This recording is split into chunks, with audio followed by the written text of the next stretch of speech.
మహిమ కలుగుగాక. ప్రియ దేవుని బిడ్డలారా, ఈ దేవుని ప్రత్యేకంగా ఈ దిన దేవుని వాగ్దానం చూస్తున్న ప్రియాతి దేవుని బిడ్డలందరూ ప్రత్యేకమైన వందనాలు. దేవుని బిడ్డలారా, ప్రతి ఉదయకాలం ఎంతో ఆత్మీయంగా దేవుడే ఒక వాక్కు నుంచి బలపరుస్తున్నాడు కదా. ఈ దినం దేవుడు ఏ వాక్కు ఇస్తున్నాడు చూద్దాం. పరిశుద్ధ లేఖన గ్రంథం నుంచి దానియేలు గ్రంథం 6వ అధ్యాయం 22వ వచనం చదువుకుందాం. నేను నా దేవుని దృష్టికి నిర్దోషినిగా కనపడుతుంది కనుక ఆయన తన దూతను పంపించి సింహంలో నాకు ఏ హాని చేయకుండా వాటి నోళ్లు మూయించాను. రాజా, నీ దృష్టికి నేను నేరం చేసిన వాడను కాను కదా అనేను. రాజు ఇందుని గురించి అతి సంతోషభరితుడై దానియేలు గుహలో నుండి పైకి తీయుడని ఆజ్ఞ ఇయ్యగా 1 రోజు దానియేలు బయటకు తీసిరి. అతడు తన దేవుని యందు భయభక్తులు కలిగిన వాడైనందున అతనికి ఏ హానియూ కలగలేదు. ఈరోజు దేవుని బిడ్డలారా, నీ భక్తి నిన్ను బయటకు తీసుకుని వస్తుంది. నీ భక్తి నీకు ఏ హాని కలగకుండా భయంకరమైన సింహపు బోనుల్లో నుంచి, భయంకరమైన శత్రువు నోట్లో నుంచి, భయంకరమైన ఉపద్రవం నుంచి, వ్యతిరేకత నుంచి నీ భక్తి నిన్ను రక్షించగలుగుతుంది. ఇక్కడ దానియేలును బట్టి ఈరోజు దేవుడు మనతో మాట్లాడుతున్నాడు. దానియేలును సేవించుచున్న దేవుడే నీ దేవుడు, నువ్వు ఆరాధించే దేవుడు. కాబట్టి దానియేలును ఇక్కడ భయంకరంగా తన మీద ఒక నేరం మోపి తనను తీసుకెళ్లి సింహపు బోన్లో వేసినప్పుడు దానియేలు క్షేమంగా ఉన్న స్థితిని రాజు చూసినప్పుడు ఆశ్చర్యపోయినప్పుడు రాజు దానియేలును గనపరుస్తున్న సందర్భం దేవుని బిడ్డారా. అప్పుడు దానియేలు చెప్తాడు, రాజా, ఏ హాని జరగకుండా దేవుడే తన దూతను పంపించి నాకు క్షేమాన్ని ఇచ్చాడు.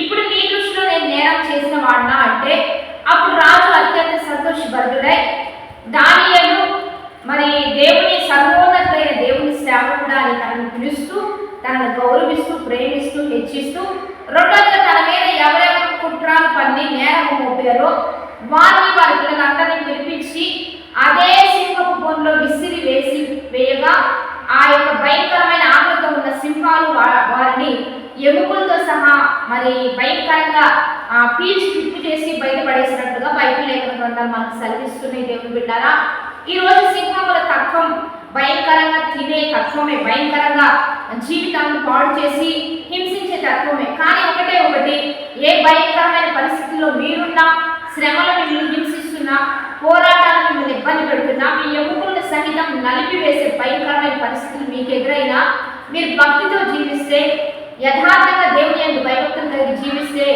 రాజుని సహితం మీరు మార్చగలరు, అధికారులను సహితం దేవుని వైపు తిప్పగలరు, దేశంలోని గొప్ప గొప్ప వారిని దేవుని యందు మీరు నడిపించగలరు. కనుక దానియేలు కలిగిన సాక్ష్యం మీకు కూడా కలిగి ఉండాలని ఈరోజు దేవుడు మీతో మాట్లాడుతున్నాడు.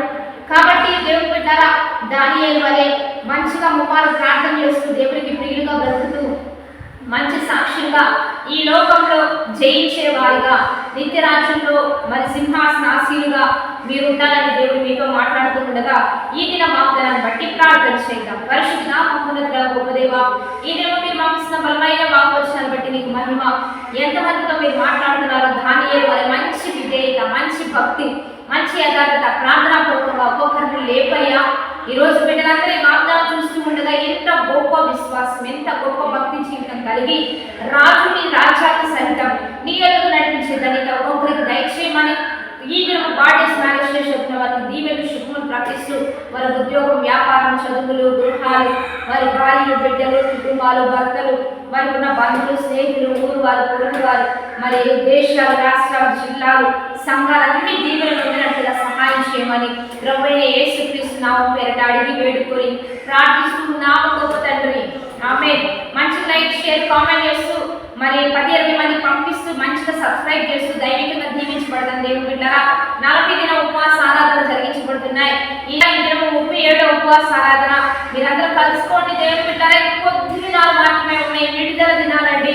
40వ దినంలో అడుగు పెట్టబోతున్నాం. బంధకాలన్నీ దేవుడు తెచ్చి అద్భుతంగా ఆశీర్వదించే దినము నవంబర్ 9th అండి, ఆదివారం ఈ ఆరాధన మధ్యాహ్న సమయంలో జరిగించబడుతూ ఉంటుంది. మీరు కలుసుకోండి. వ్యాలీ పట్టణంలో JPM మినిస్ట్రీస్ యొక్క చర్చి ప్రాంగణంలో ఈ ఆరాధన జరిగించబడుతూ ఉంటాయి. మరి లైవ్ ఇస్తున్నాం, లైవ్ ద్వారా కూడా ఏకీభవించవచ్చు, దైవికంగా దీవించబడవచ్చు. కాబట్టి మేము ప్రేమతో ఆహ్వానిస్తూ ఉన్నాం. కలిసి రండి, దేవుని శక్తి దీవించబడతాం.